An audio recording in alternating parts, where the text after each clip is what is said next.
네, 세 번째 인사드립니다. 네, 저는 12기 이영일이고요. 13기 여러분들 처음 뵙는데, 네, 저는 모종의 이유로 잠깐 쉬고 있어가지고, 아마 13기 여러분들이랑 같이 DSL 졸업하지 않을까 생각합니다. 네, 잘 부탁드리겠습니다. 네, 감사합니다. 오늘 진행될 세션은 CNN1인데, CNN1을 처음 다루지만 이제 딥러닝 기초 세션도 포함이 되거든요. 그래서 딥러닝에 대해서 공부하실 때, 혼자 공부하실 때 조금이나마 도움이 될 수 있는 세션이 되었으면 좋겠습니다.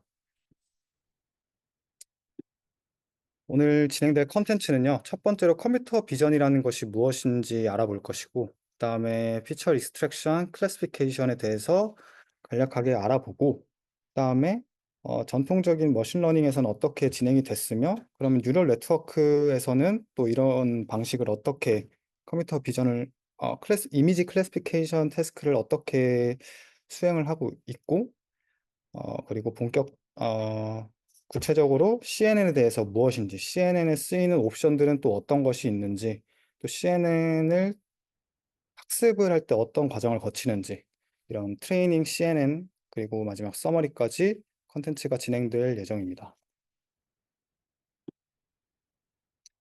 그래서 CNN1에서는 아까 컨텐츠에서 간략하게 말씀드렸다시피 이런 내용들을 오늘 좀 학습을 할 것이고, 이제 다음 주 화요일에 영군이가 CNN2 세션에서 이런 내용들을 다루게 될 것입니다. 자, 여러분. 지난 시간까지 머신러닝에 대해서 배웠는데 딥러닝이 무엇일까요? 인공신경망이라는 것은 좀 많이 들어보셨을 것 같습니다. 인공신경망이라는 것은 이 인간의 뇌에서 뇌 신경세포 뉴런에서 아이디어를 따온 것인데 말 그대로 이 AI의 뇌라고 생각하시면 됩니다. 인공지능의 뇌 신경망이라고 생각하시면 되는데 저희가 뇌가 있으면 스스로 생각하고 스스로 학습하고 스스로 추론해서 어떤 문제를 해결해 나가지 않습니까? 그래서 그것처럼 이 AI도 이 인공신경망을 가지고 스스로 학습하고 스스로 추론해서 결과물을 도출해내는 그런 것, 그런 거라고, 그런 역할을 한다고 생각하시면 됩니다.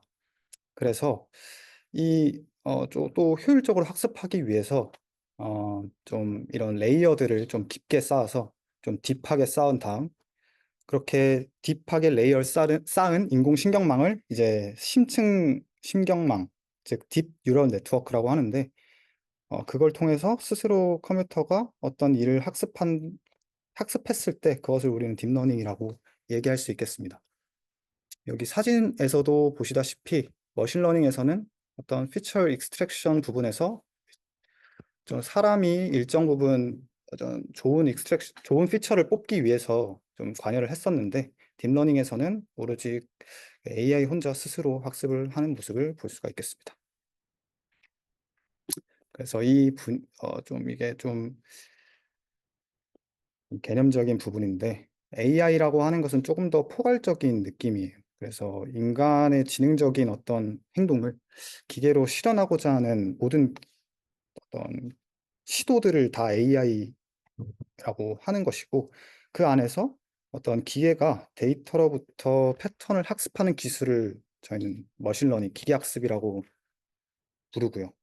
그다음에 그 기계학습 안에서 이제 인공신경망 또는 심층 신경망을 가지고 처음부터 끝까지 AI 스스로 혼자 학습하는 기술을 이제 딥러닝 분야라고 구분하고 있습니다. 네, 그러면 이제 컴퓨터 비전이란 무엇인가에 대해서 좀 알아보겠습니다. 자, 일단 컴퓨터 비전이란 무엇이냐 하면은 이제 좀 딱딱한 정의는 이미지나 영상으로부터 유용한 정보들을 추출해서 컴퓨터가 이 이미지를 봤을 때 저희는 이 이미지를 보고 얘 페이커네 라고 인지할 수 있지 않습니까? 그래서 그것처럼 컴퓨터도 이 사진을 봤을 때 인간과 유사한 시각적 인지 능력을 가지고 이 이미지를 인식할 수 있도록 하는 그런 분야라고 생각하시면 될 것 같습니다. 네. 당연히 컴퓨터는 이 이미지를 보고 바로 페이커라고 인식을 못 하겠죠. 그래서 컴퓨터는 이 이미지를 어떤 픽셀 데이터 값으로 인식을 하는데 컴퓨터 비전의 목표는 이런 픽셀 값들로 어떤 뭐 정보들을 추출해서 뭐 얘가 페이커라고 분류를 하든지 아니면 얘 위치가 어디 있는지 뭐 이런 세부적인 분야에 따라서 뭐 태스크가 달라지긴 하지만 어쨌든 컴퓨터 비전의 목표는 이런 픽셀 값의 데이터를 가지고 정보를 추출해서 어떤 어, 인간과 비슷한 그런 시각적 인지 능력을 가지고 이미지를 인식하고자 하는 그런 분야라고 생각하시면 될 것 같습니다. 그래서 아까 말씀드렸다시피 어떤 태스크를 수행하느냐에 따라서 좀 세부 분야가 나눠져 있는데 크게 좀 저희는 이미지 클래시피케이션, 오브젝트 디텍션, 이미지 캡셔닝 크게 세 가지 분야에 대해서 한번 간단하게 알아보겠습니다. 아, 첫 번째 이미지 클래시피케이션은 많이 보셨다시피 이 사진을 봤을 때 이게 어느 클래스에 속하는지 분류하는 태스크입니다. 그냥 뭐 이게 개고, 이게 고양이고, 이게 토끼고, 이게 컴퓨터가 이 클래스를 어디다 분류하는지에 분류하는 그런 태스크라고 보시면 되고, 오브젝트, 오브젝트 디텍션은 여기 이 사진에 보시면은 이런 박스들이 있습니다. 이런 박스들을 이제 바운딩 박스라고 부르는데 이 바운딩 박스는 해당 객체가 어느 위치에 있는지를 알려주고 그리고 그 객체가 어떤 객체인지 예를 들면 뭐 자전거면 자전거, 휴먼이면 휴먼 뭐 이렇게 객체가 무엇인지까지 알려주는 태스크가 있습니다. 그리고 이미지 캡셔닝 같은 경우에는 이 이미지를 보고 어떤 컴퓨터가 상황을 인지해서 간단하게 어떤 문장으로 이 이미지에 대한 상황 설명을 좀 아웃풋으로 내뱉는 그런 분야가 있습니다. 이거는 뭐 이미지 컴퓨터 비전만으로는 어렵고 NLP, 내추럴 랭귀지 프로세스 분야와 연동돼서 사용된다고 알고 있습니다. 그러면 이게 사실 컴퓨터가 인간처럼 이 시각적인 인지 능력을 가지게끔 하겠다. 말이 쉽지 사실 굉장히 어려운 작업이라고 할 수 있겠는데 이게 뭐 때문에 이렇게 사람처럼 인식하기 어렵냐라고 했을 때 이런 뷰포인트, 관점들이 어떤 같은 동상에 대해서 관점들이 달라졌을 때 이것을 좀 다른 그 픽셀로만 받아들이는 컴퓨터 입장에서는 굉장히 분류하기가 같은 객체로 인식하기가 어렵다는 것이죠.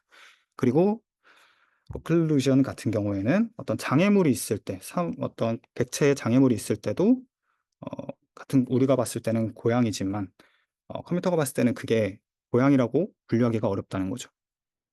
그리고 일루미네이션, 어떤 조명의 차이에 따라서 또 같은 사진도 다른 객체로 인식을 할 수가 있고 인트라 클래스 베리에이션 이렇게 색깔과 풍동과 자세들이 다 다른 이런 고양이들을 또 고양이라는 객체로 한꺼번에 인식을 할 수가 어렵다는 거죠. 네, 그런 점에서 컴퓨터 비전에는 이런 어려움이 있다고 볼 수 있겠습니다. 그래서 결론적으로 너무 이제 변형이 많다는 거예요. 그러면은 이 변형이 많으면은 이 변형을 하나의 대상으로 판별할 수 있는 기준이 필요한 것이죠. 그럼 그 기준이 뭐냐? 관점이 달라도, 그리고 빛이 달라도, 장애물이 있어도 명확하게 대상을 판별해 줄 수 있는 이런 이미지에서 피처들을 추출을 해야 된다는 것입니다. 그걸 우리는 저희는 지금 앞으로 오늘 시간에서는 굿 피처라고 부를 겁니다. 그래서 이 컴퓨터 비전은 이 굿 피처를 찾는 것이 중요하다고 할 수 있겠습니다.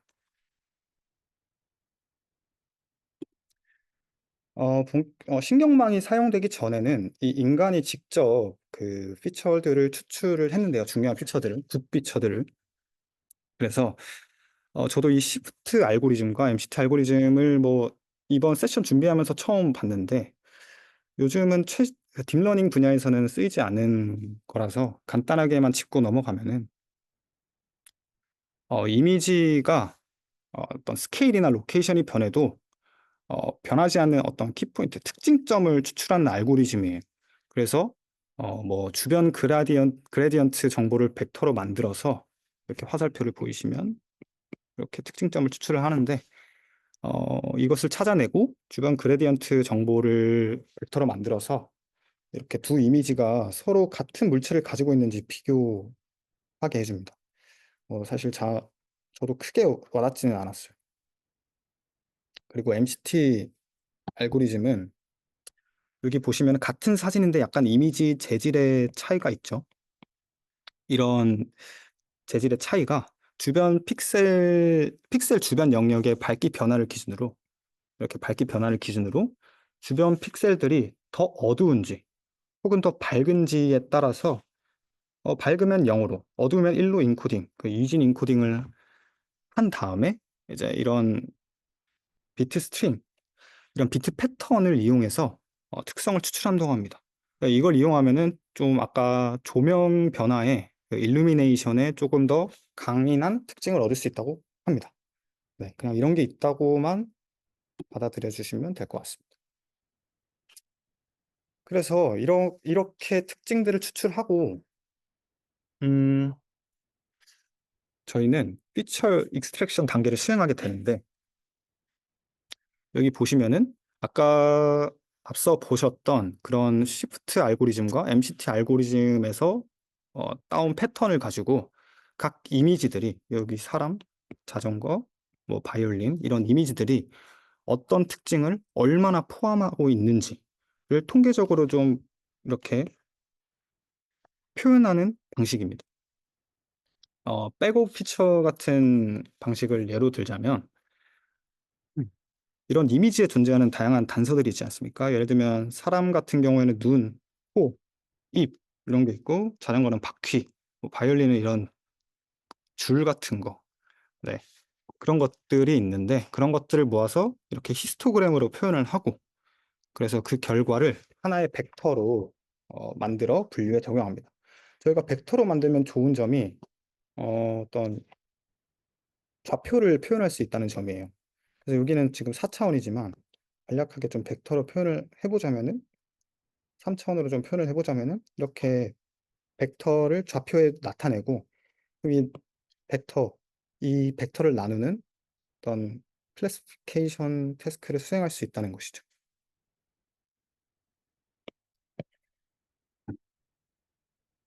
어쨌든 그래서 기존의 이제 전통적인 머신러닝에서는 이런 디시즌 바운더리를 통해서 클래시피케이션을 수행을 했고 뭐 슈퍼바이스드 러닝 서포트 벡터 머신 배우셨죠? 그래서 여기서 디시즌 바운드 서포트 벡터 머신은 음, 이 두 개를 분류하는 하이퍼플레인을 최적의 하이퍼플레인을 찾는 그런 태스크인데 이 마진이 가장 넓은 하이퍼플레인을 찾는다라는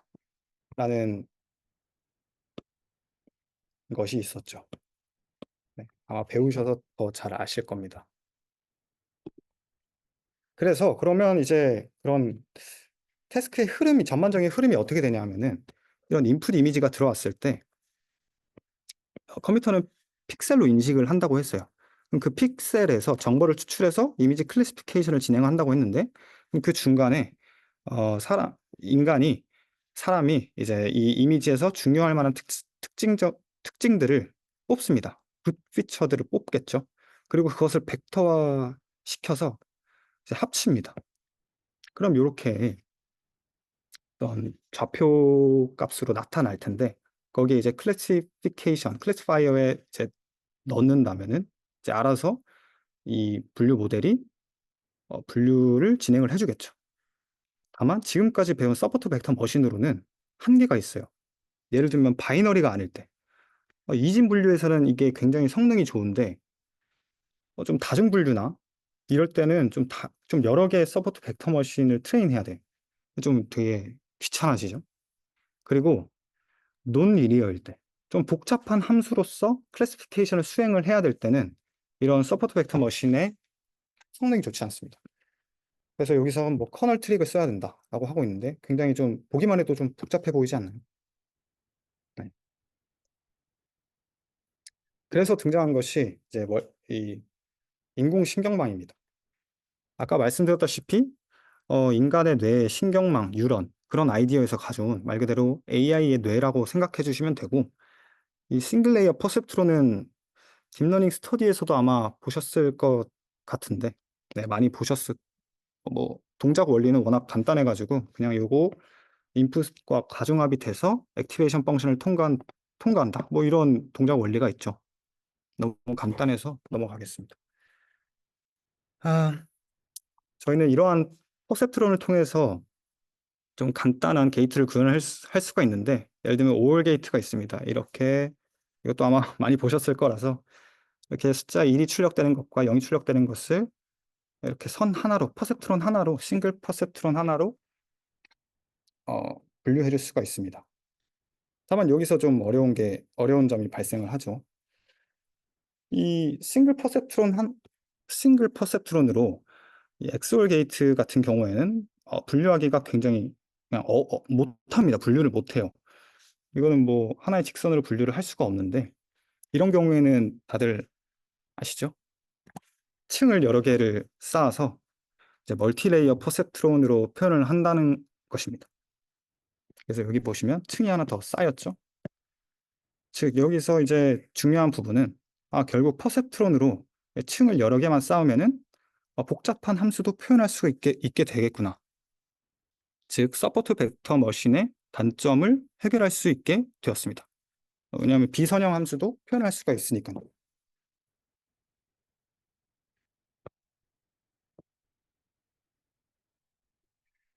그래서 초기의 어떤 멀티레이어 퍼셉트론 같은 경우에는 모든 뉴런들이 연결되어 있는 풀리 커넥티드 레이어를 사용을 했습니다. 그래서 똑같아요. 그냥 서포트 벡터 머신에서 뉴럴 네트워크, 그 멀티레이어 퍼셉트론으로만 모델이 바뀐 것뿐이고, 앞에서 뭐 인풋 이미지 넣고 피처 잘 뽑고, 그리고 액티베이션 펑션 잘 설정하고, 그렇게 한다면 이제 서포트 벡터 머신보다 훨씬 더 효율적으로 태스크를 수행할 수가 있는 것이죠. 그래서 여기서도 과정이 똑같습니다. 여기서 뉴럴 네트워크만 바뀐 겁니다. 그럼 의문이 여기서 좀 드는데, 아니 멀티레이어 퍼셉트론은 인공신경망이라고 했는데, 그럼 딥러닝이 아니야? 그럼 딥러닝은 AI 혼자 어, 스스로 특징을 찾아서 학습을 한다고 했는데, 왜 여기서는 여전히 사람이 이제 픽셀 추출을 하고 있냐라고 의문이 드실 수 있는데, 이게 뒤에 이제 CNN 등장 배경과도 연결이 됩니다. 이게 플리 커렉티드 레이어는 이렇게 좀 결과만 말씀드리자면 이미지의 공간적 특성을 잘 반영하지 못해요.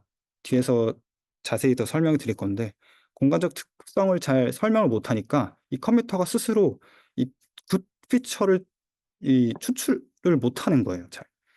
그래서 이 인간이 인위적으로 추출을 했던 것이죠. 좋은 굿 피처를 추출했던 것이죠. 그래서 이런 풀리 커렉트 레이어에는 어떤 문제점이 있었냐라고 하면은, 처음에는 트레인 데이터에 관해서 강아지라고 학습을 했는데, 이제 이런 좀 구도가 바뀐 사진을 들이밀었을 때 강아지가 아니라고 판단을 하는 겁니다. 즉 오버피팅 이슈가 있었어요. 어, 이런 문제가 있었습니다. 그래서 이런 단점을 극복하기 위해서 어, 컨볼루션 레이어, 즉 CNN을 쓰고자 했는데, 사실 이게 뭐냐면은, 저희가 어쨌든 컴퓨터 비전의 목표가 인간과 비슷한 유사한 인지 능력을 가질 수 있게 하는 것이잖아요. 그래서 사실 인간에게 실험을 할 수는 없을 것 같고, 고양이한테 실험을 했더니 전체 뉴런이 아니고 특정 뉴런만이 활성화된 실험 결과가 있었습니다. 그래서 여기에서 좀 아이디어를 착안을 해서 이 플리커데이트 레이어도 모든 뉴런이 지금 활성화되어 있는데, 이런 모든 뉴런이 활성화되어 있는 이 레이어 대신 컨볼루션 레이어를 쓰자. 여기서 이제 착안을 한 것이죠. 네. 그래서 앞으로 이제 CNN을 볼 건데, CNN을 보기 전에 CNN에서 가장 핵심적인 요소인 이 필터라는 개념, 커널이라는 개념을 한번 자세히 볼게요. 음, 커널이라는 것은 그냥 행렬이라고 생각하시면 편해요.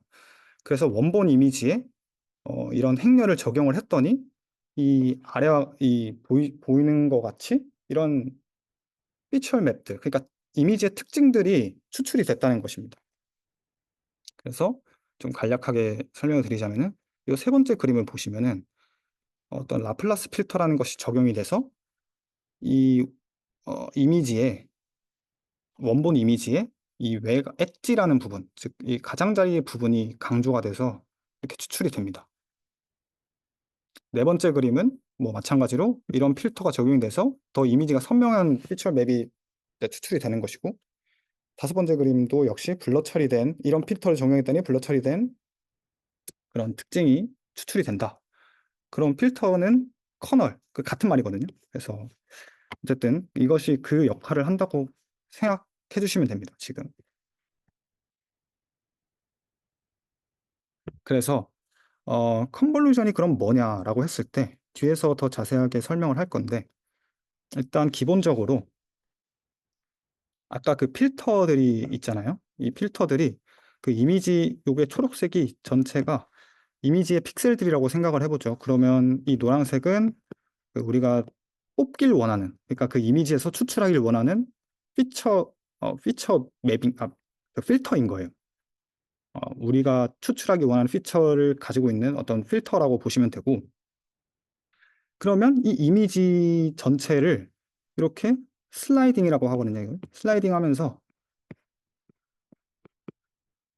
해당 해당 필터가 만약에 이제 엣지 부분을 좀 추출하고 싶은 필터다 하면은 이렇게 이미지에 적용이 됐을 때 이 영역에는, 이 위치에는 엣지라는 부분이 어느 정도 활성화되어 있냐.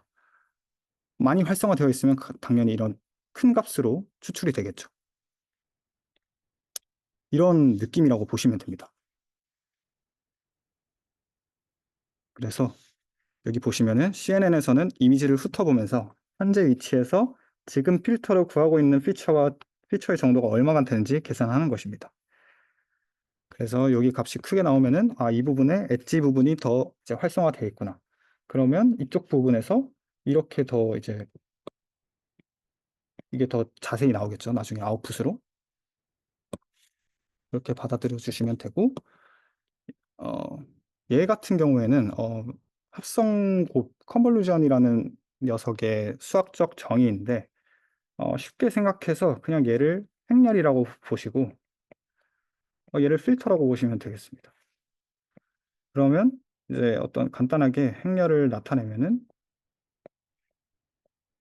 이런 행렬이 있고, F라는 이런 필터가 있습니다.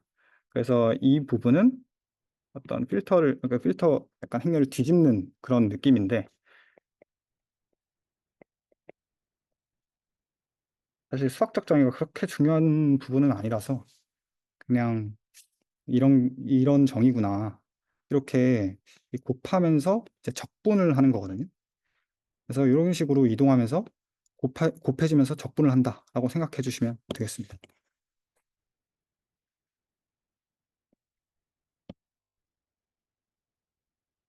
그래서 조금 더 예시를 살펴볼게요.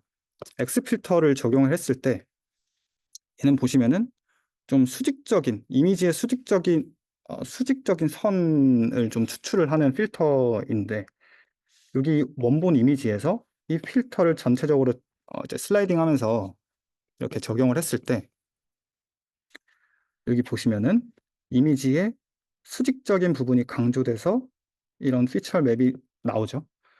그리고 마찬가지로 Y 필터는 가로 부분을 강조하는, 가로 부분의 피처를 추출하고자 하는 필터인데, 여기 원본 이미지에 이 필터를 적용을 했을 때는 이런 형태의 가로축의 엣지들이 이제 좀 강조가 된 이미지 추출이 피처 맵이 추출이 됐다고 볼 수가 있겠습니다.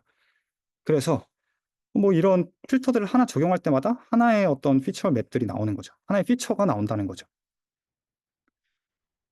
그래서 그러면 이런 여러 개의 필터를 이제 한 번에 이제 적용을 했을 때 원본 이미지보다 이 외곽선이 좀 더 잘 보인 피처 맵이 추출되는 것을 확인할 수 있었습니다.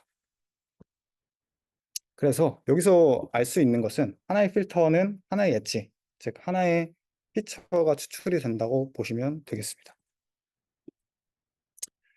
그래서 이 필터들을 계속 씌우다 보면은 계속 이제 이미지 그 픽셀에 적용을 하다 보면은 이 이미지를 분류할 수 있을 만큼 좀 스페시픽한 피처를 찾을 수 있을 것입니다. 하나의 필터에 뭐 하나의 그 피처들이 계속 나오면서 이것들이 이제 쌓여서 이미지를 분류할 수 있을 만큼 쌓인다는 것이죠.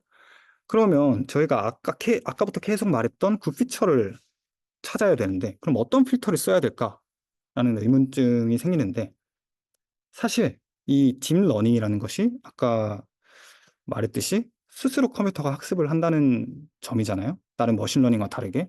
그래서 필터에 있는 값도 어떤 파라미터로 두고 이 모델이 오차를 최소화하는 방향으로 스스로 학습하게끔 시키는 거죠. 그러면 이제 알아서 이제 굿 피처를 찾는 그런 필터를 알아낼 겁니다. 이 컴퓨터가 스스로요. 그래서 이게 이따가 보실 구조인데 어, 이 앞쪽 부분에는 필터들을 엄청 많이 깔아요, 모델에. 필터들을 많이 깐다는 것은 컨볼루션 레이어를 많이 깐다는 거거든요. 컨볼루션 레이어를 깔면은 어, 이미지에 중요한 정보들을 추출해낼 수가 있겠죠. 굿 피처들을. 그러면 그 충분히 이미지를 분류할 수 있을 만큼의 굿 피처를 뽑고 그 다음 이제 이 끝에 이제 그 우리가 아웃풋으로 어떤 이미지가 추출되는 것이 아니고 이 사진이 들어왔을 때 이 사진이 강아지 클래스에 속하는지 혹은 뭐 고양이 클래스에 속하는지 뭐 이런 확률 값들을 이제 아웃풋으로 내야 되기 때문에 끝에는 이제 풀리 커넥티드 레이어 이런 이 사진 픽셀들 값을 쫙 일자로 플래튼 이렇게 쫙 펼치는 그런 레이어가 필요하거든요. 어쨌든 그래서 끝에 쪽에만 이제 FC 레이어를 사용하고 앞쪽에는 컨볼루션 레이어를 사용하면서 좀 아까 문제였던 오버피팅 이슈도 줄일 수 있게 이제 효율적으로 이미지 클래시피케이션을 진행을 할 수가 있게 됩니다. 그러면 이제 본격적으로 CNN에 대해서 알아볼게요. 사실 CNN에서 쓰이는 컨볼루션의 정의는 저희가 딥러닝에서 사용되는 정의와는 살짝 다른데 여기서 읽어보면은 합성곱이라고 이제 번역을 하고 수학 연산자 중 하나라고 합니다. 그래서 하나의 함수와 또 다른 함수를 반전 이동한 값을 곱한 다음에 구간에 대해 적분하여 새로운 함수를 구함이라고 되어 있잖아요. 그래서 얘네들이 f 함수가 있어요. f 함수가 있고 g 함수가 이렇게 되어 있죠. 근데 얘를 어, 반전 이동한다고 되어 있습니다. 그래서 이렇게 반전 이동을 하죠. 반전 이동을 하고 얘네들을 모든 구간에 대해서 적분해서 새로운 함수를 구한대요. 그래서 여기서 뭐 마이너스 무한대부터 무한대라고 범위를 가정을 한다면은 여기서부터 시작을 해서 이 겹치는 부분에 대해서 이제 적분을 한다는 것이죠. 이것이 컨볼루션의 정의입니다. 수학적 정의. 사실 저희가 이미지 클래시피케이션, 즉 CNN을 적용을 할 때는 이미지에 필터를 적용을 할 때는 뭐 이런 픽셀 3x3 이미지가 있다고 했을 때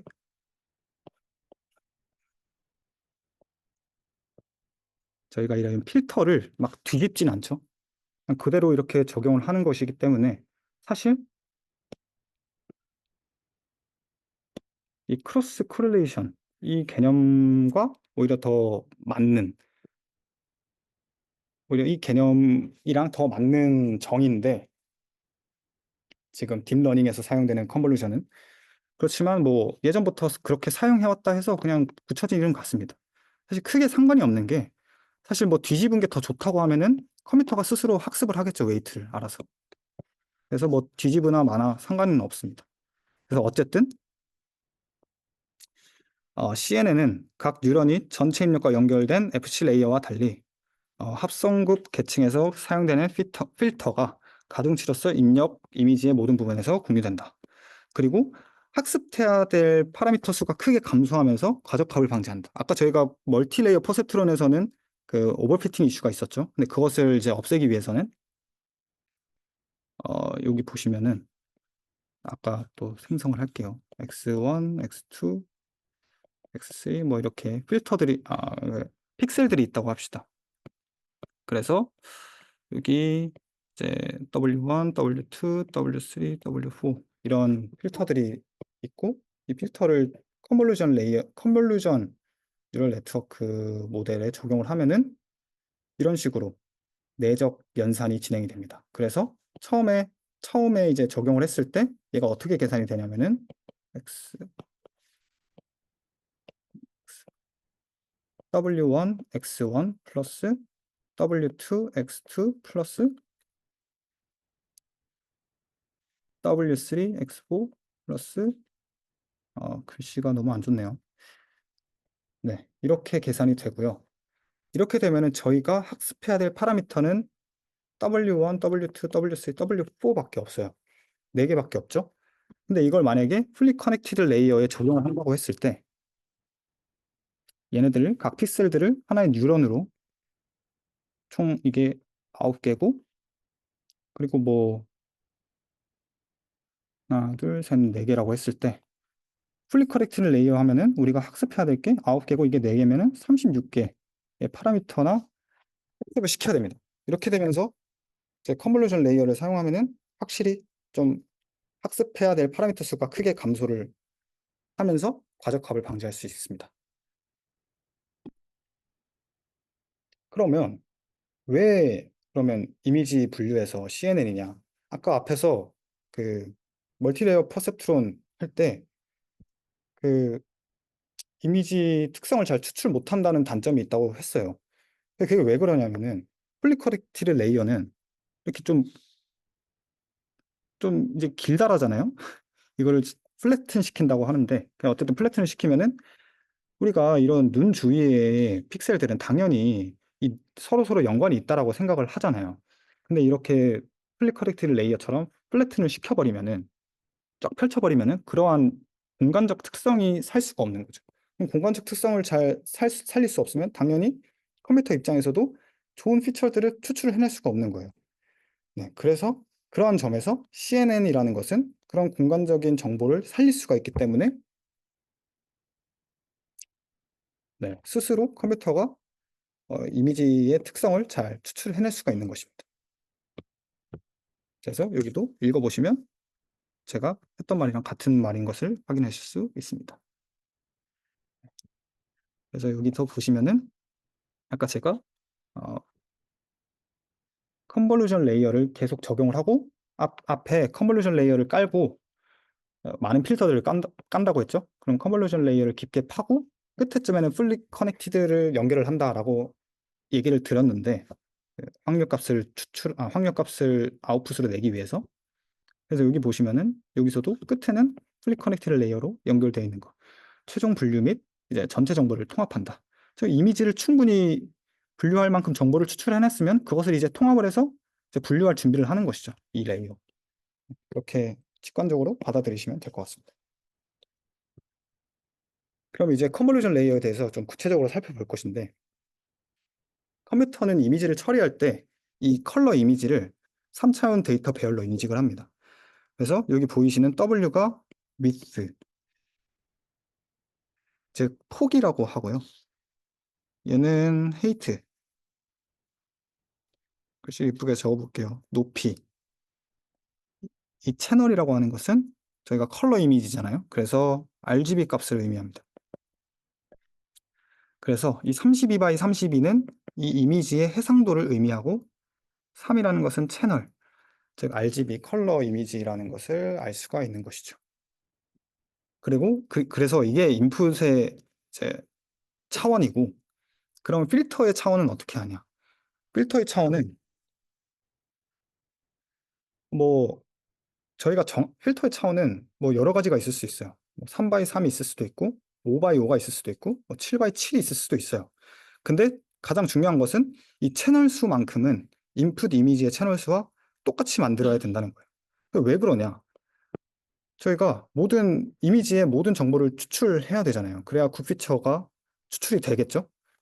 그럼 근데 이게 만약에 채널이 2라면 이 부분에서 앞에 2장만 이게 정보를 추출하고 끝에 장은 이제 아무런 정보를 추출할 수가 없는 거예요. 그래서 이제 채널 수는 꼭 일치시켜 줘라. 모든 정보를 추출하기 위해서. 그러면 그렇게 해서 아웃풋이 나온 게 이제 각각의 필터가 총 64개죠. 이 필터 개수만큼 하나의 필터당 하나의 이제 특징이 나온다고 했으니까 이 아웃풋들은 그 하나의 필터에서 나온 특징 피처 맵이라고 하는 거예요. 그래서 이 64개만큼 피처 맵이 나온 것을 확인할 수가 있습니다. 그래서 그리고 당연히 이제 이 필터들이 적용이 되면은 그 사진의 차원, 그러니까 인풋 이미지의 차원은 줄어들 수밖에 없는 것이고요. 그래서 여기서 우리가 고려해야 될 파라미터 개수를 한번 생각해 보면은 한 채널, 한 필터당 3 x 3이고 그리고 채널 수도 3이기 때문에 총 27개의 어떤 파라미터 수가 있고 하나의 필터당 그리고 그것이 64개이기 때문에 64를 곱한 1728개가 이제 이 레이어에서 고려해야 될 파라미터 개수입니다.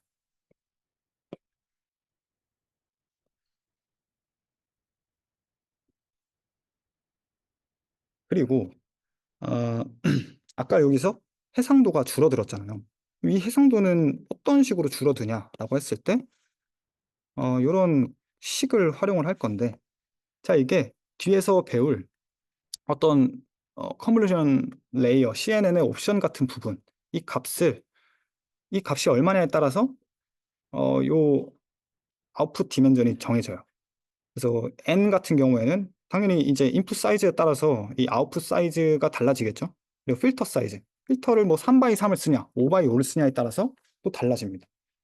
또 패딩이라는 것은 이건 뒤에 가서 말씀드릴게요. 스트라이드도 아까 제가 스트라이딩을 한다고 말씀드렸는데 그거에서 나온 말이 맞습니다. 스트라이드는 이것도 뒤에 가서 말씀드릴게요.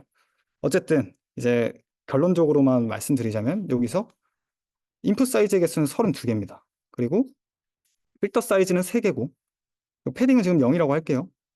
스트라이드도 지금 1이라고 해봅시다. 그러면 아웃풋 디멘전은 30이라고 계산이 되는 것이죠. 그래서 거기서 나온 30을 의미한다고 보시면 될 것 같습니다. 그래서 이걸 조금 더 입체적으로 좀 이해하기 쉽게 나타낸 건데 뭐 똑같습니다. 이 채널이 지금 2개죠. 채널이래. 필터가 지금 2개죠. 그러면 아웃풋도 역시 아웃풋 피처 맵도 두 개가 나온 것을 확인할 수 있습니다. 그래서 이게 어떻게 나온 것이냐? 지금 이 필터가 이 인풋 이미지에 스트라이딩을 합니다. 그래서 처음에 여기에 이제 필터가 적용된 값은 아웃풋으로 어떻게 나오냐면은 이 모든 값이 서로 이제 곱해지고 합성 곱이 되면서 요 하나의 아웃풋에서는 이 하나의 값으로 나오는 거죠. 그러면 아까 스트라이딩이 이렇게 옆으로 이동하면서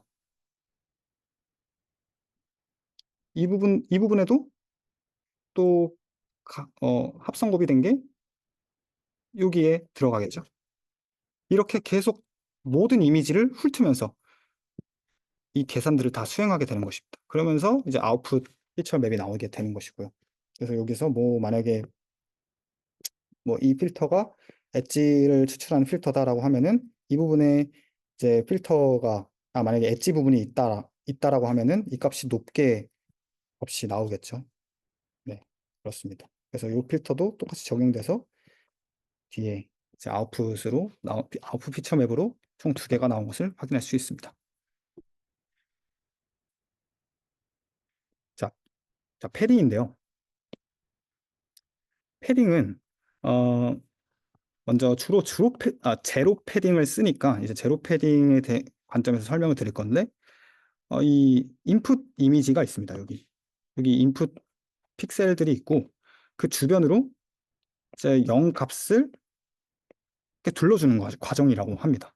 이게 왜 그러냐면은 저희가 컨볼루션 레이어를 좀 한 이미지에 대해서 정보를 많이 추출하기 위해서는 컨볼루션 레이어를 많이 쌓아야 되는데, 그럼 그 쌓는 과정에서 아까 자꾸 아웃풋 디멘전이 어, 점점 작아졌잖아요. 이렇게 처음에 인풋 이미지에 아웃풋 디멘전이 점점 이제 컨볼루션 레이어를 거치면서 작아지는데, 금방 작아지면은 사실 추출할 정보가 남아있지 않겠죠? 예, 그래가지고 이런 패딩 방법을 활용한다고 보시면 되고, 또한 그 제로 패딩 없이 필터를 적용한다고 했을 때 이 부분, 이 부분을 주목해 주세요. 그리고 이제 이렇게, 이렇게, 이렇게 필터가 적용된다고 했을 때 얘와 만나는 횟수는 한 번밖에 안 되죠. 이렇게, 이렇게, 이렇게, 이렇게. 근데 제로 패딩을 이제 쓰면은 이렇게 하면서 네 번이나 이제 만날 수가 있는 거예요. 이게 무슨 의미냐면은 엣지 부분에 있는 이런 끝에 가장자리에 있는 픽셀 데이터를 충분히 활용할 수 있다는 장점도 있습니다. 네, 스트라이드인데요. 아까 제가 자꾸 뭐 이미지를 훑는데 막 스트라이딩 한다. 이게 뭔 소린가 했는데 여기서 나온 말입니다. 스트라이드가 필터가 이동하는 간격이에요. 제가 아까 여기서 계속해서 필터가 이렇게 한 칸씩 이동하는 모습을 보여줬는데 사실 이것은 저희가 설정하는 값입니다.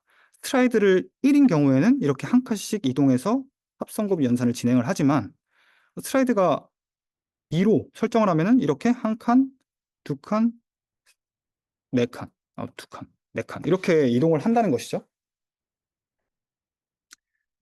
그러면 이게 왜 스트라이드가 그러면 중요하냐라고 했을 때 저희가 요즘 이미지의 크기는 엄청 해상도가 크잖아요. 지금 뭐 예시는 32 by 32지만 엄청 큰 경우에는 스트라이드를 1로 했을 때 굉장히 계산량이 늘어난다는 거죠. 그래서 스트라이드를 늘림으로써 그 계산의 효율성을 늘릴 수 있다. 다만 주의해야 할 것은 스트라이드로 나누어서 정수가 아니면 해당 컨볼루션은 성립이 안 된다. 아까 저 앞에서 제가 스트라이드를 분모에 있는 걸 확인할 수 있었죠.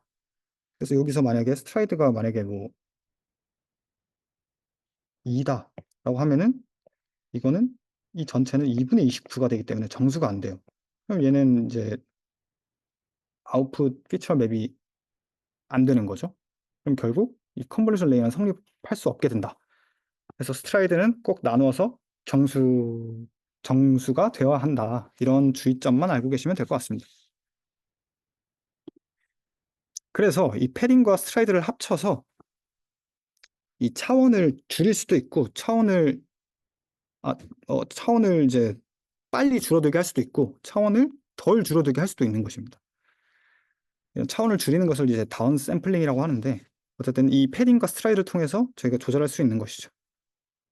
그래서 여기서 패딩은 커질수록 아웃풋 디멘전은 덜 줄어들고 스트라이드가 커질수록 아웃풋 디멘전은 더 줄어든다고 볼 수 있겠습니다. 네. 그래서 해당 계산을 쓰면은 이제 인풋 디멘전 9, 이제 F가 필터 사이즈잖아요. 필터 사이즈가 얼마지? 3인가? 3 바이 3이니까 플러스 패딩이 1 그리고 스트라이드가 2니까 계산해 보시면은 5가 나오죠. 그래서 아웃풋 디멘전이 5 바이 5로 계산되는 것을 한 번 더 확인하실 수가 있습니다. 잠시만요. 잠깐 쉬었다가 하겠습니다. 네. 말 그대로 이 하나의 뉴런이 인풋 이미지에 얼만큼 바라볼 수 있냐를 의미합니다. 이 개념이. 그렇다면 이 개념이 이제 컨볼루션 레이어에서 어떤 역할을 하는지를 생각해 볼게요. 말씀드려 보겠습니다. 먼저 이제 7 바이 7이라는 인풋 이미지가 있어요. 7 바이 7 인풋 이미지가 있는데 정확히 말하면 픽셀이죠. 그 픽셀의 이 전체 영역 한 번에 이제 좀 바라볼 수 있는 그러니까 립세핏 수용 영역을 가지기 위해서는 7 바이 7 필터를 사용해야겠죠. 그래서 7 바이 7 필터를 한 번에 사용을 하면은 이게 하나의 노드에 바로 다 모든 이미지가 담길 겁니다.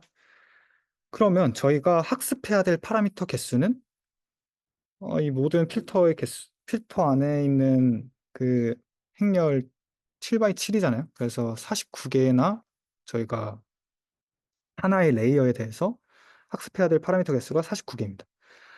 그러면 이제 이번에는 3 x 3 필터를 사용해 볼게요. 3 x 3 필터를 사용을 하면은 어, 이 전체 이미지가 3 x 3 필터를 적용시켰을 때 이 이미지가 되고, 이 이미지에 또 3 x 3을 시켰을 때 이렇게 아웃풋이 나오고, 또 결국에는 아웃풋이 이렇게 하나가 될 때까지는 총 3개의 레이어가 필요합니다.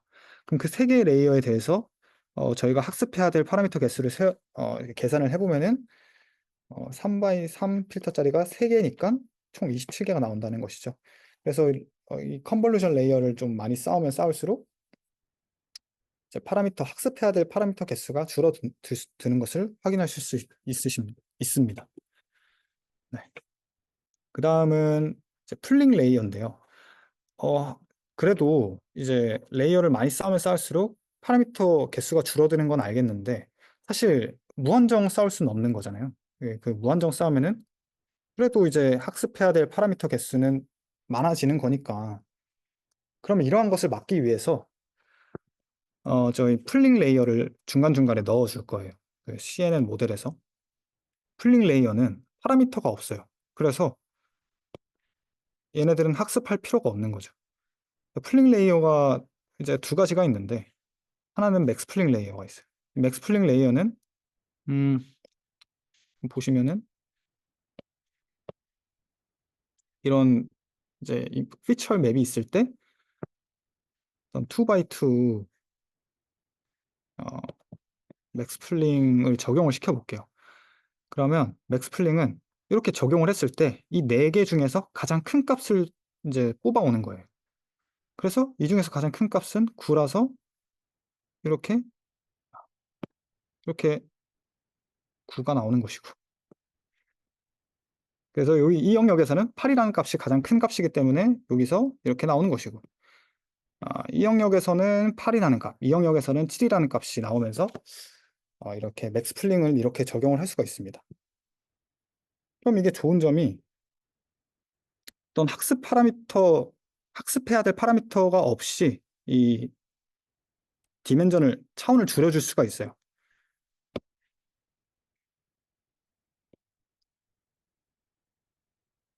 차원을 줄여줄 수가 있는데 정보를 잃어버리지 않고 이제 차원을 줄여줄 수가 있다는 것이죠.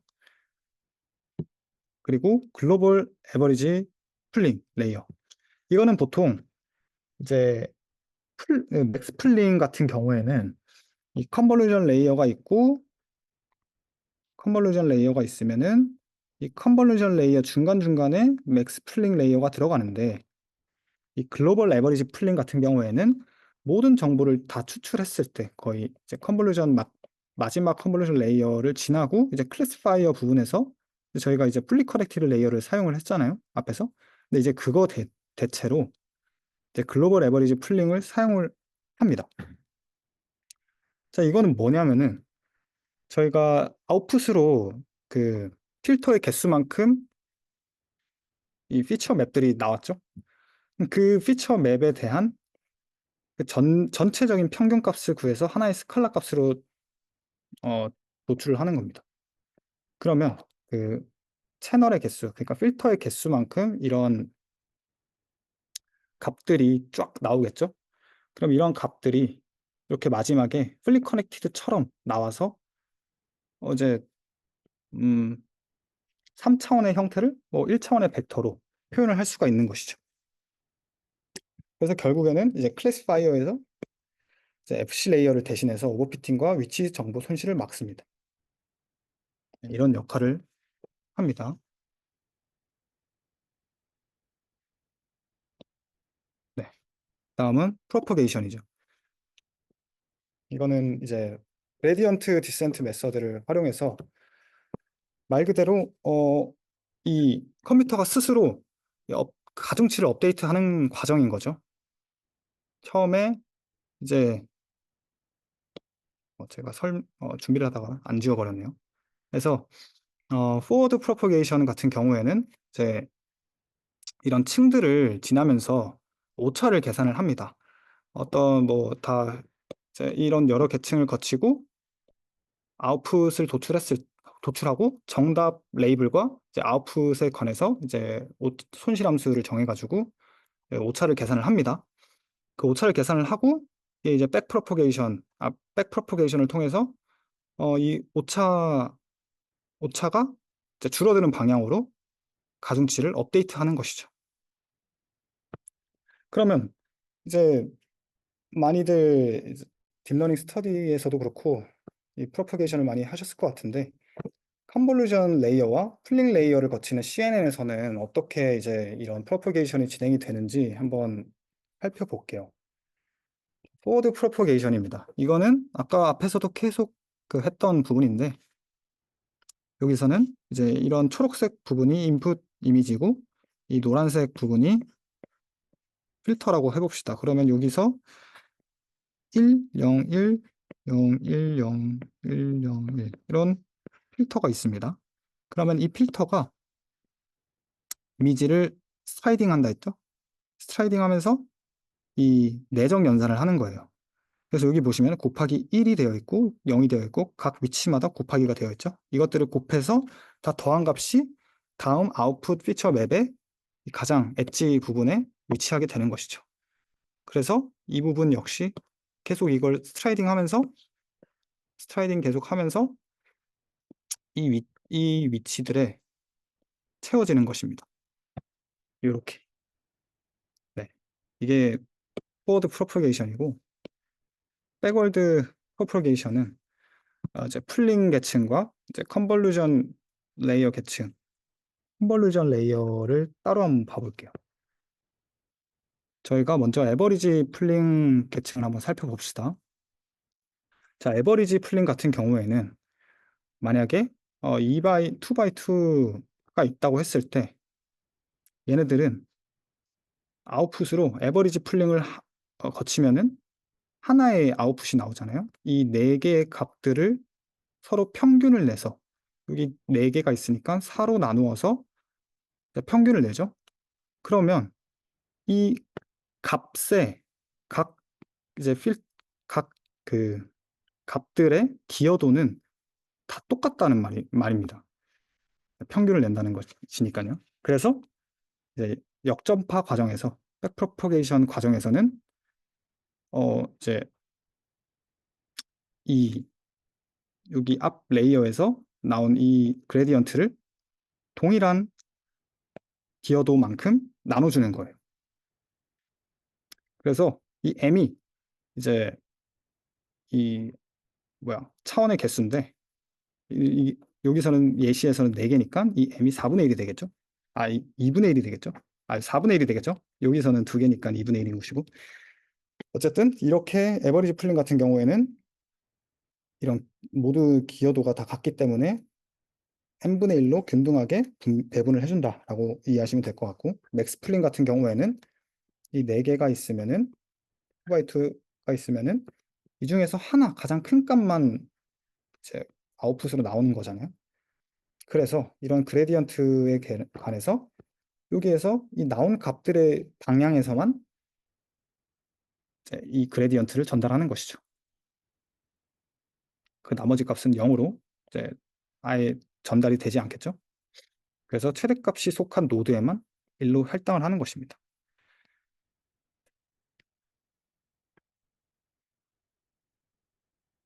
그러면 이제 이 x1에 대한 그레디언트를 계산을 하고 싶은 건데 저희가 이런 그림을 한번 그려볼게요. 얘네들이 이제 인풋 피처 맵에 필터가 적용이 돼서 컨볼루션 레이어가 나온 거잖아요. 컨볼루션 레이어인 거잖아요. 이 과정이. 그래서 얘네들을 한번 x11, x12, x13, x21 이렇게 해서 x33 이렇게 해볼게요. 그래서 이게 첫 필터가 W1, W2, W3, W4 이렇게 있다고 했을 때 얘네들이 이제 스트라이딩 되면서 합성곱 연산을 하겠죠. 그러면 첫 번째 컨볼루션, 첫 번째 뉴런에 관해서는 이런 값이 나오는 것입니다. 이게 그냥 합성곱 연산, 내적 연산을 한 것이라고 보면 되겠습니다. 그래서 저희가 이 풀링 레이어에서 나온 그레디언트와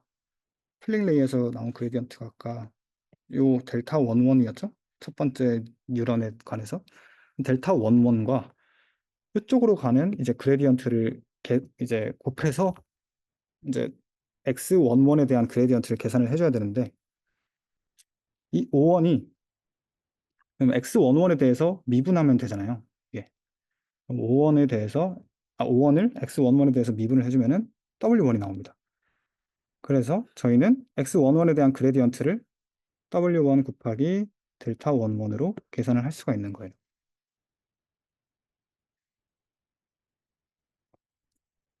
그다음 어 저희가 앞서 살펴본 것은 X11이라고 필터가 한 번밖에 거치지가 않거든요. 여기 스트라이딩을 하시면은 이 X11 부분은 이 W1이라는 필터 한 번밖에 적용이 안 돼요. 그런데 여기 이 가운데 녀석을 보시면은 여기로 볼게요. 가운데 녀석을 보시면은 필터가 몇 번 적용되는지 한번 보시면은 한 번, 두 번, 세 번, 네 번, 네 번이 다 적용이 되죠. 그래서 이 경우에는 그레디언트를 어떻게 계산을 하냐? 먼저 풀링 레이어에서 나온 그레디언트가 있고 여기서는 아까처럼 이 O1에 관해서 한 번 계산이 됐죠. X2, X22 그리고 O2에 관해서도 한 번 계산이 됩니다. 이렇게. 그래서 여기서도 확인하실 수 있고 O3에 대해서 O4에 대해서도 이 네 번을 거쳐가는 것이죠. 그래서 그레디언트를 계산하면은 이렇게 나온 것을 확인하실 수가 있습니다. 여러 부분을 만났을 때. 그래서 이런 그 CNN의 백프로포게이션을 어떻게 계산하면 좀 간편할까를 살펴보면은 저희가 포워드 프로포게이션에서는 이 필터를 차례차례 적용을 시켰잖아요. 이 인풋 이미지에. 그러면 백프로포게이션은 반대로 이 필터를 뒤집어서 그 합성 곱처럼 사용을 하는 거예요. 예를 들면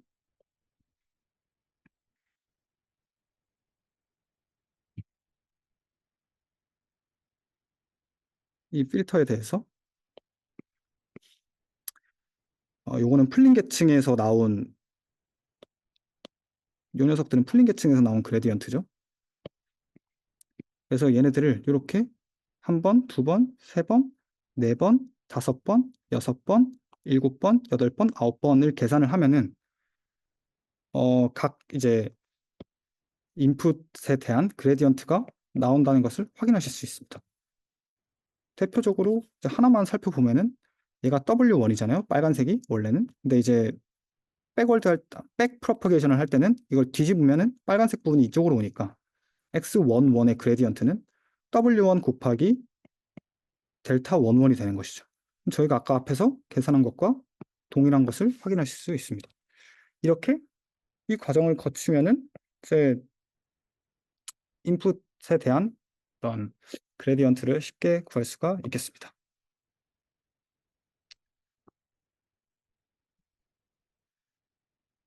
네, 그리고 이제는 아까 방금까지는 X에 대한 그레디언트를 봤다면은 이번에는 가중치에 대한 그레디언트를 볼 건데 이것도 마찬가지로 딥러닝 스터디에서 다뤘을 거라고 생각합니다. 그래서 어쨌든 체인 룰을 활용해서 백프로포게이션을 진행을 하는데 저희가 또 불러올게요.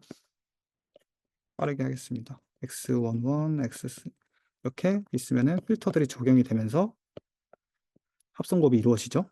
그러면서 아웃풋들이 여기 O1, O2, O3, O4 이렇게 계산이 됩니다. 그래서 그리고 이제 풀링 레이어를 거치고 이제 로스가 계산이 되는데 여기서 우리는 W1에 대한 그레디언트를 계산을 한다고 했을 때 이 로스에 대해서 로스를 이제 W1에 대해서 이제 미분을 해주면 되는 것이죠. 미분을 해줄 때 이제 앞에서 바로 직접적으로 미분을 해줄 수가 없기 때문에 이 체인 룰을 활용해서 O1에 대해서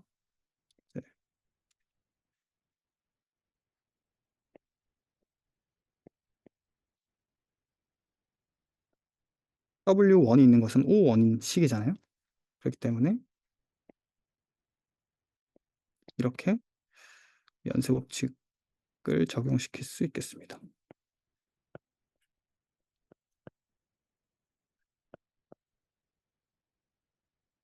이렇게 적용시킬 수 있겠습니다. 그래서 나온 결과값이 그러니까 풀링에서 나온 그레디언트와 이렇게 W1에서 O1에서 나온 그레디언트를 곱해주면 되는 것이죠.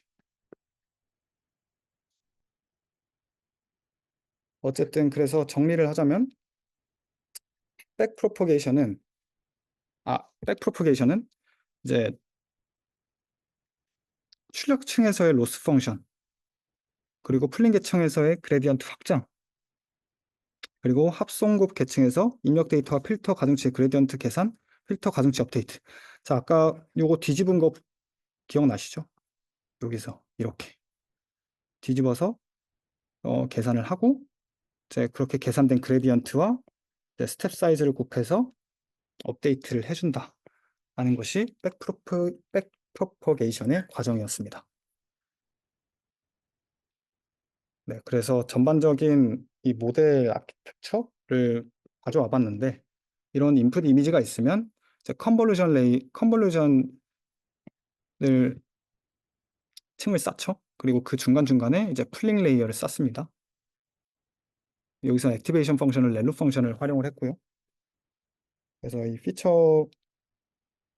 필터의 개수마다 이 필터의 개수에 따라서 이 피처 맵이라는 것이 개수가 정해지는 것이고 결국 마지막 레이어에 왔을 때 모든 정보가 추출됐다 싶으면은 풀리 커넥팅 레이어 혹은 글로벌 에버리지 풀링을 활용해서 모든 정보를 통합하고 이제 이런 아웃풋 프레딕션 값들이 나오게끔 모델을 구성을 하는 것이죠.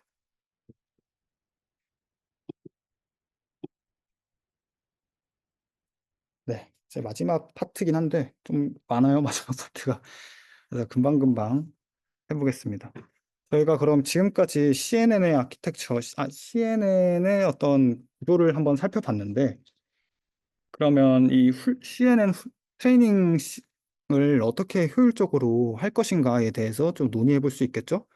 그래서 굉장히 많습니다. 고려해야 될 게, 뭐, 액티베이션 펑션은 뭘로 써야 되며, 가중치 초기 값은 뭘로 쓰고, 또 데이터 전처리, 또 정규화, 뭐 최적화, 뭐 하이퍼 파라미터 최적화, 트랜스퍼 러닝 뭐 이런 것들이 되게 많습니다.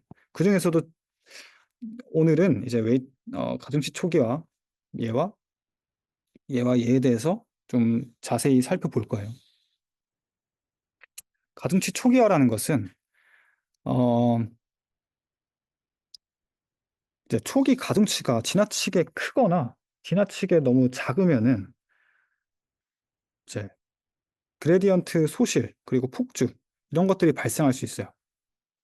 그렇게 돼 버리면은 어 이제 학습이 제대로 진행되지가 않겠죠. 업데이트가 잘 안 되니까. 그러면 매우 이제 업데이트 속도가 느리게 되면서 이제 학습의 효율이 떨어지게 됩니다. 그래서 적절한 초기화 값을 설정해 줘야 됩니다. 그래서 여러 가지 이제 초기화 방법들을 한번 알아볼게요. 처음에는 제로 이니셜라이제이션. 모든 초기 값을 0으로 설정하는 거예요. 근데 저희는 어 모든 값을 0으로 설정하면은 동일한 그 출력, 그러니까 포워드 과정에서 모든 값이 동일한 입력이 되고 또 동일한 출력이 될 것이며 기울기 역시 동일한 값이 될 거잖아요. 그렇게 돼버리면은 사실 이 신경망의 구성에 의미가 없는 거죠. 저희는 이미지의 다양한 특성을 추출하고 싶은데 모든 값이 동일하면은 사실 그럴 수가 없는 거니까. 그래서 제로 이니셜라이제이션은 좋은 방법이 아니다라고 할 수 있겠고, 그러면 랜덤으로 이제 이, 이런 분포에서 뽑으면 안 되냐라고 했을 때, 사실 뭐 어떤 액티베이션 펑션을 쓰느냐에 따라서 다르겠지만, 좀 단점을 살펴보자면, 저희가 어떤 뭐 시그모이드 함수를 액티베이션 펑션으로 쓴다고 했을 때, 어, 표준 편차가 큰 경우에는 이제 이런 분포에서 표준 편차가 큰 경우에는 이 값들이 이제 초기 값으로 쓰여지면은 여기 이 값들의 기울기가 매우 작죠.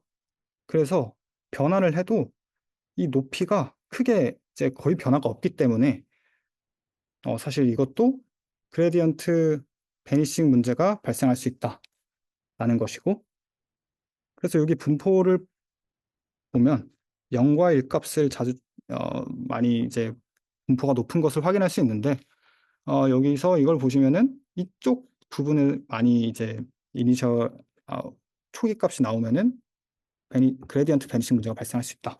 그래서 학습의 효율성이 떨어진다 라는 것이고, 표준표가 작은 경우 역시 아까 제로 이니셜라이제이션과 마찬가지로 하나의 값만 유독 나오죠.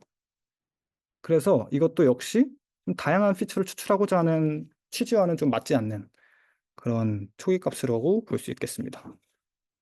그래서 사용을 한 게 제비어 이니셜라이제이션입니다. 여기서는 분산을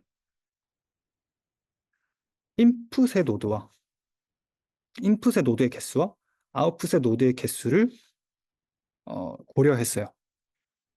인풋의 노드 개수 뭐 이렇게 3개가 있고 2개가 있으면은 이 값은 3이 되는 것이고 이 값은 2가 되는 것이죠. 그럼 이 개수가 많아질수록 분산이 커지는 거고 이 개수가 적어질수록 이 개수가 많아질수록 분산이 작아지는 것이고 이 개수가 적어질수록 분산이 커지게 되는 것이죠. 어쨌든 뭐 이 제비어 이니셜라이제이션 방식은 이런 시그모이드나 탄젠트 액티베이션 펑션에는 잘 적용이 됩니다. 하지만 여기서 여기 이 분포를 보시면 아시겠지만 렐루 펑션에는 잘 적용이 되지 않는 모습을 볼 수가 있어요. 왜냐하면은 이 컨볼루션 레이어를 많이 쌓을 텐데 컨볼루션 레이어를 많이 쌓으면 쌓을수록 어떤 하나의 값만 좀 치우쳐서 나오게 되는 경향을 띠고 있죠. 그래서 이 경우에 렐루 펑션을 액티베이션 펑션을 활용한다면은 제비어 초기 값은 그렇게 좋은 선택은 아니다. 그래서 이제 고안이 된 게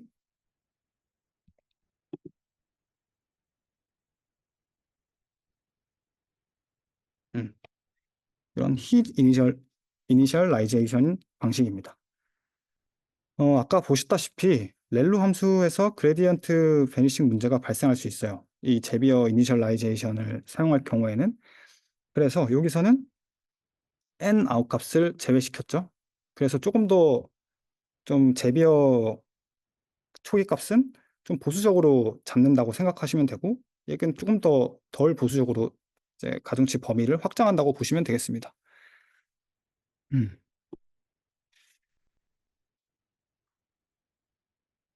네. 데이터 프로세싱인데, 사실 이미지의 픽셀 값이 0과 255 사이의 정수 값이거든요. 그럼 이 값을 바로 이제 쓰기보다는 이렇게 정규화를 0과 1 사이의 값으로 좀 정규화를 시켜주는데, 왜 그렇게 하냐면은 너무 큰 값을 바로 이제 학습을 시키면은 이제 그레디언트 디센트, 그러니까 백 프로포게이션, 그 프로포게이션 과정에서 너무 큰 값이 들어와 버리면은 학습이 좀 불안정할 수 있어요. 그래서 이런 정교화를 했을 때 조금 더 성능을 높일 수가 있다라는 의미에서 이제 가져온 방식입니다. 네.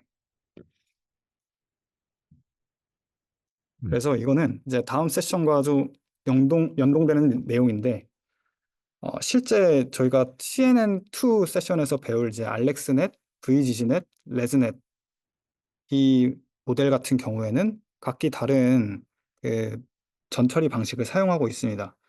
그래서 여기 알렉스넷 같은 경우에는 평균 이미지를 구해서 각각 이미지에 그 평균 이미지를 빼준 것이고, 빼줘서 이제 전처리를 진행하는 것이고, VGG넷 같은 경우에는 이제 RGB별로 평균값을 구한다고 하네요. 그 평균값을 구해서 빼줬고, 이제 레즈넷 같은 경우에는 어, 채널별 채널별 평균값을 빼주고 채널별 표준 편차값을 나눠줘서 정렬을 해줬다고 합니다. 그래서 이 부분은 이제 자세한 내용은 이제 다음 세션에서 배우면 될 것 같아요. 네. 그리고 이제 드랍아웃입니다. 저희가 오버피팅이 발생하면은 보통 어떤 식으로 대처를 했냐 하면은 이렇게 레귤러라이제이션 텀, 그러니까 규제항을 좀 추가함으로써 오버피팅 이슈를 좀 막고자 했는데, 이제 드랍아웃이라는 것은 지금 어떤 로스 펑션에 대한 수정 없이 특정 노드에 이렇게 극단적으로 의존하는 상황을 해결하고자 나온 아이디어입니다. 그래서 여기 보시면은 드랍아웃을 만약에 0.5로 설정을 한다면은 저희가 뭐 이 노드의 50%를 버리겠다라는 의미는 아니고, 그러니까 각각의 노드가 활성화될 확률이 0.5라는 것이에요. 그래서 이게 뭐 진짜 0.5, 2분의 1 확률로 두 개가 활성화될 수가 있는 것이고, 그리고 뭐 세 개가 활성화될 수도 있는 것이고, 한 개가 활성화될 수도 있는 것입니다.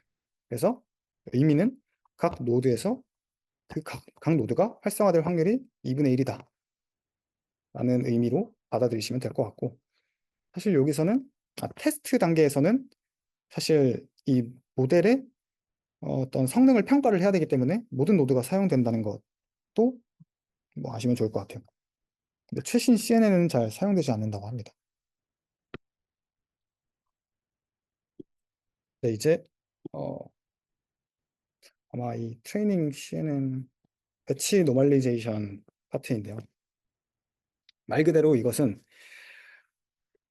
배치 정교화라는 의미입니다. 그래서 처음에 원래 같은 경우에는 이 데이터가 만약에 n개가 있습니다.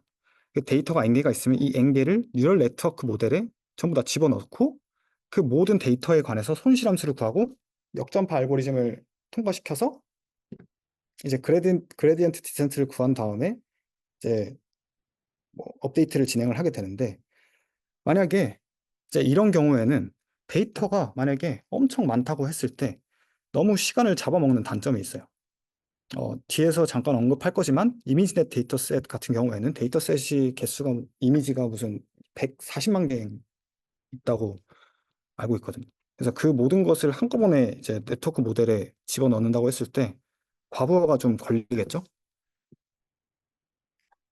그래서 이제 고안한 방식이 이제 좀 그 데이터를 좀 묶어가지고 그 묶음을 한 번씩 학습시키면 어떻겠냐라는 방식을 고안을 합니다. 그것이 이제 배치라고 하는 건데, 이 배치 사이즈라는 의미는 그럼 몇 개씩 묶을 거냐라는 의미입니다. 그래서 만약에 데이터 개수가 100개가 있으면은 배치 사이즈를 10으로 설정을 할래. 그러면 한 묶음당 10개씩 이렇게 배치가 되는 거죠. 그래서 이제 어떻게 이제 데이터를 학습을 시키냐면은 이 데이터를 배치 하나당 이제 이 모델을 학습시킵니다. 그래서 먼저 하나를 학습시키고, 그 다음 하나를 학습시키고, 그 다음 하나를 학습시켜서 이 끝까지 모든 한 학습이 될 때까지 학습을 시키는데, 그러면 이제 앞선 그냥 n개를 다 때려박는 방식이랑 뭐가 다른 거냐라고 생각할 수 있는데, 사실 CPU를 사용하면은 뭐 똑같이 느린데 이게 GPU면은 병렬 계산이 가능하잖아요. 그래서 이 배치에 관해서 한 번에 이제 계산을 할 수가 있는 GPU를 사용하면 그런 이제 효율성을 높일 수 있는 장점이 있는 것이죠. 어쨌든 이것을 배치라고 하고, 그리고 그러면 여기 조금 에폭은 뭐냐? 에폭은 뭐냐라고 하면은 이 배치가 하나씩 하나씩 총 10개가 다 들어가겠죠? 이 한 번 다 들어간 데이터가 모든 배치가 다 들어감으로써 모든 데이터가 한 번씩 학습을 했다. 그것이 한 번 학습을 했다. 그 학습 횟수를 의미합니다. 에폭이. 그래서 이 에폭 1이라는 것은 이 모든 데이터가 배치 단위로 한 번씩 한 번 학습을 했구나. 에폭이 2라는 말은 이런 배치 단위로 학습이 전부 2번이 진행됐구나라는 것을 의미합니다. 그래서 그럼 에폭도 이제 하이퍼 파라미터 저희가 설정해줘야 되는 값인데 이거 뭐 얼마나 설정을 해야 되냐? 이제 로스 제가 듣기로는 이제 로스가 더 이상 이제 떨어지지 않을 때까지 에폭을 설정해줘야 된다고 들었어요. 제가 프로젝트 하면서 들었습니다. 네. 그러면 배치 노멀라이제이션이 뭐냐라고 했을 때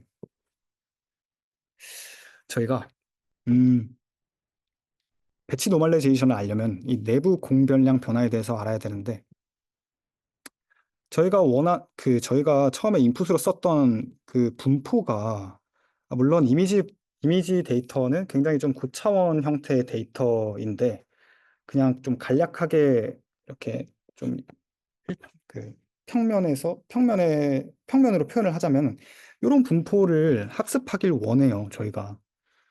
근데 이제 어떤 컨볼루션 레이어를 하나 통과시키면은 자꾸 이 분포가 변한다는 거죠.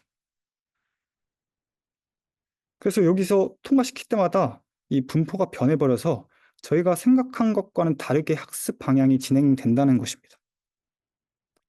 그래서 사실 그도 그럴 것이 어, 저희가 계속 이게 학습을 진행하면 할수록 웨이트 파라미터가 자꾸 바뀌잖아요.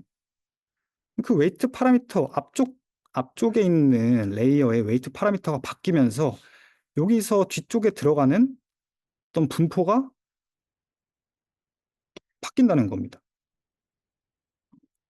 그래서 내부 공변량 변화라고 이제 얘기를 하는데 어쨌든 이제 저희가 앞에서 데이터 프리 프로세싱에서 데이터 정규화를 진행하잖아요. 그 학습 효율을 높이기 위해서 정규화를 진행하는 것처럼 이 내부에서도 이쪽에서도 이 인풋에서 이제 정규화하는 거 말고 이 내부에서도 배치 정규화를 이 정규화를 하면 어떻겠냐?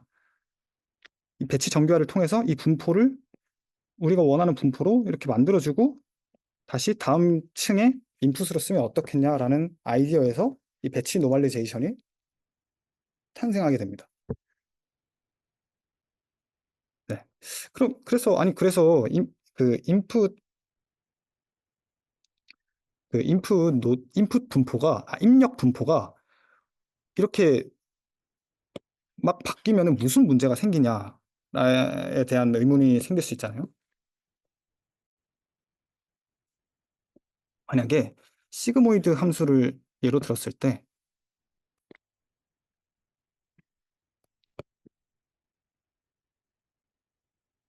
어, 입력 분포가 막 이렇게 안정적이 못하고 요동치게 된다면 역시 이런 값들을 가질 수가 있게 되고 이는 베니싱 그레디언트 문제를 이제 발생시켜서 학습의 효율성을 떨어뜨릴 수 있다라는 겁니다. 그래서 이제 모델 자체의 성능도 떨어지고 그럼 이제 분류를 잘 못하는 것이죠. 그래서 여기서 그림에서도 우리가 학습하고자 하는 방향이 이렇게 흘러가는 거였다면은 내부 공변량 변화에 의해서 저희가 전혀 생각지도 못한 학습 방향성으로 흘러갈 수 있다는 것이죠. 여기서도 이제 분포가 어디로 튈지 모르는 거예요. 그런 그림을 좀 나타낸다고 보시면 되겠습니다. 그래서 보통 이 배치 노멀라이제이션 어디서 하냐라고 했을 때 가중합을 하고 이렇게 가중합을 하고 액티베이션 펑션을 적용하기 전에 이 배치 노멀라이제이션을 일반적으로 적용한다고 들었어요. 뭐 액티베이션 펑션 뒤에 적용할 수도 있다고 들었는데 일반적으로는 뭐 액티베이션 펑션을 적용하기 전에 배치 노멀레이제이션 과정을 거친다고 들었습니다. 그래서 여기서 가중합 한 이후에 이제 배치 노멀레이제이션을 적용을 하는 것이죠.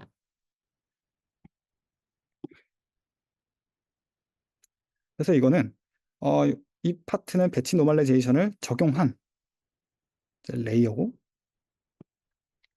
모델이고, 이쪽은 배치 노멀레이제이션을 적용하지 않은 그런 모델인데, 딱 봤을 때 이런 가중합이 되고 이제 인력 분포가 막 요동치는 것을 이제 정교화를 통해서 이제 바로 잡아줍니다. 그러면 이제 이렇게 튈 때마다, 분포가 튈 때마다 배치 노멀레이제이션을 적용을 시키면서 이제 우리가 원하는 아웃풋으로 안정적으로 학습할 수 있게끔 이렇게 만들어준다는 거죠. 이것은 이제 적용이 되지 않았기 때문에 이렇게 옆으로 이제 학습이 불안정하게 보인다는 것을 확인하실 수 있습니다. 그러면 그 정교화는 어떻게 하는 것인가 라고 했을 때, 어, 여기 보시면은 각 배치, 아까 배치 단위로 학습을 진행한다고 했죠. 그래서 이 M 개수는 각 배치의 배치 사이즈라고 생각하시면 됩니다. 그래서 그 배치마다 이제 평균을 구하고 그 각 배치에 있는 데이터 값의 이제 분산도 구하겠죠, 당연히. 그리고 이제 정교화를 이렇게 해줍니다. 평균 빼고 분산을 나눠준다. 그리고 여기 입실론이라는 값은 너무 시그마가 작은 값이 됐을 때 너무 작은 값으로 나눠주면은 이 값이 너무 크게 뜰 수 있다. 그래서 좀 그런 폭주하는 것을 방지하고자 좀 약간의 값을 추가했다고 합니다. 작은 값을 추가했다고 합니다. 자, 그러면 이게 그림으로 좀 직관적으로 해석을 해보자면은 저희가 아까 이런 시그모이드 액티베이션 펑션을 적용한다고 했을 때 배치 노멀레이제이션 같은 경우에는 어떤 분포를 좀 안정화시켜 준다는 의미로 받아들일 수 있잖아요. 그래서 이제 이렇게 정교화를 시키면은 평균이 0이고 분산이 1인 이제 분포가 만들어지는 거예요. 그럼 여기서 이런 분포가 만들어지겠죠? 이런 분포가 만들어지는데 사실 여기까지 진행을 했을 때 평균이 0이고 분산이 1인 그 값에서 이제 액티베이션 펑션을 적용한다고 했을 때 제가 그림을 좀 잘 못 그렸는데 사실 분산이 1이기 때문에 평균이 0이고 분산이 1이기 때문에 시그모이드 액티베이션 펑션 한에서 이 사이 값만 자주 나올 것입니다. 왜냐하면 여기에 이제 분포의 매스가 높기 때문에 이 사이의 값이 나올 확률이 높아요. 그럼 이런 어떤 문제가 발생하냐? 저희가 인공신경망을 구성하는 이유 중 하나가 어떤 복잡한 함수를 나타내고자 함인데 사실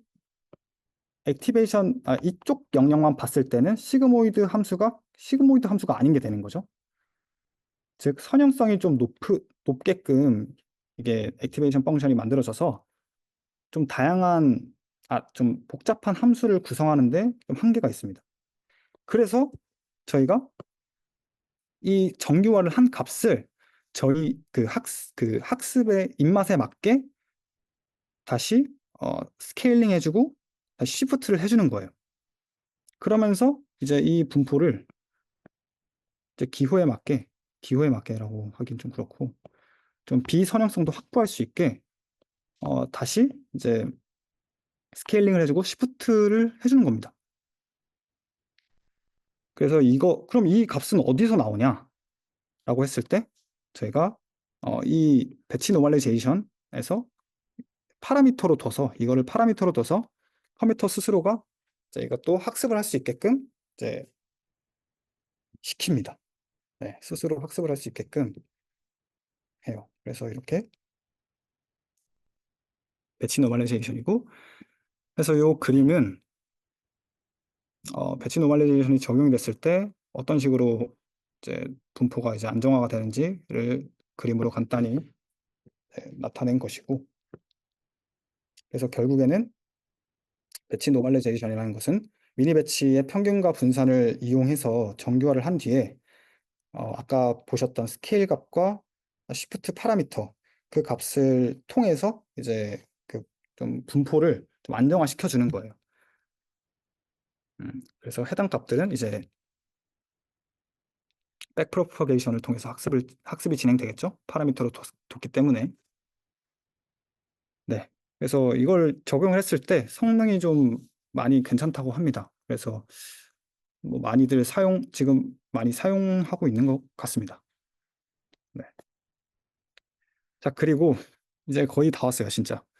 그래서 이미지 어규멘테이션은 데이터가 좀 부족할 때 좀 유용한 기법인데, 우리가 인공신경망을 학습시키려면 데이터의 개수가 굉장히 많아야 되죠. 근데 데이터가 부족한 경우에는 하나의 데이터를 좀 어떤 변형을 시켜가지고 데이터를 증강할 수 있는 기법입니다. 예를 들면 이렇게 색깔을 변형할 수도 있는 것이고요. 그럼 플립, 뭐 트랜슬레이션, 로테이션을 통해서 이렇게 다양한 좀 사진을 만들어낼 수가 있죠. 그리고 이제 새로운 모델이 나왔을 때 그 새로운 모델이 기존 모델보다 성능이 더 훨씬 좋은지 안 좋은지 평가할 지표가 필요하잖아요. 그 평가할 지표, 그래서 그걸 평가를 할 때 이제 좀 데이터셋이 필요한데, 많이들 쓰는 좀 인기 있는 데이터셋들을 가져와 봤습니다. 논문을 앞으로 많이 읽으시면은 이런 것들도 엄청 많이 보게 되실 거예요. 어쨌든 엠리스트 데이터셋입니다. 처음에는 이거는 이제 채널이 1인 흑백 이미지고요. 그래서 0과 9 숫자들이 있는 어떤 필기체 데이터셋이라고 보시면 되겠습니다. 그 다음에 10발? 어쨌든 네, 일단 클래스가 10개인 이미지 데이터를 의미하고 있습니다. 네, 이것도 자주 쓰입니다. 이게.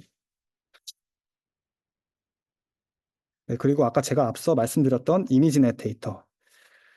굉장히 데이터 수가 굉장히 많죠. 이것도 좀 많이 쓰인다고 들었고, 저도 이제 논문 읽었을 때 이 이미지넷 데이터셋이 사용되는 것을 좀 많이 본 적이 있어가지고, 네, 최신 CNN에서도 많이 사용한다고 합니다. 심지어 클래스가 2만 개 이상이 된다고 하네요. 네, 그리고 마이크로소프트의 쿠쿠. 이거는 아까 이제 오브젝트 디텍션에 대해서 간단히 말씀드렸는데, 이런 태스크를 수행할 때 사용되는 데이터 셋이라고 합니다. 그래서 이제 다 왔네요.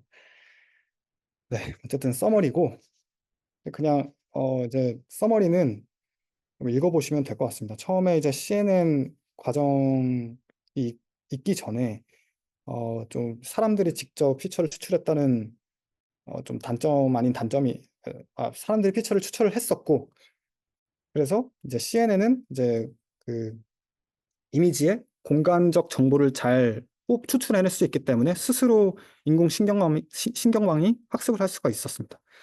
그래서 이제 컨볼루션 레이어를 거치고 그 분포가 불안정된 것을 배치 노멀라이제이션을 통해서 잡아주고, 그래서 액티베이션 펑션을 적용하면은 굉장히 좀 학습 효율이 높아지겠죠. 그리고 또 드랍아웃, 뭐 선택적으로 드랍아웃과 뭐 플린 레이어 이런 것들을 다 적용을 시켰을 때 좀 성능이 높은 이런 것들은 이제 저희가 이제 모델을 돌려봐야 돼요. 어떤 조합을 써야지 성능이 제일 높은지 모델을 많이 돌려보셔야 이제 될 것이고, 그래서 이런 과정이 끝나면은 굿 피처가 이제 추출이 되겠죠. 굿 피처. 그 다음에 이제 클래시파이어 파트에서 이제 글로벌 에버리지 풀링이나 FC 레이어나 뭐 이런, 그리고 소프트맥스 액티베이션 펑션을 적용함으로써 이미지 클래시피케이션 분류 태스크를 진행할 수가 있습니다. 그리고 이거는 간단히 적어 놓은 건데 그냥 읽어보시면 될 것 같습니다. 레퍼런스고요. 오늘 세션은 여기까지 하도록 하겠습니다. 감사합니다.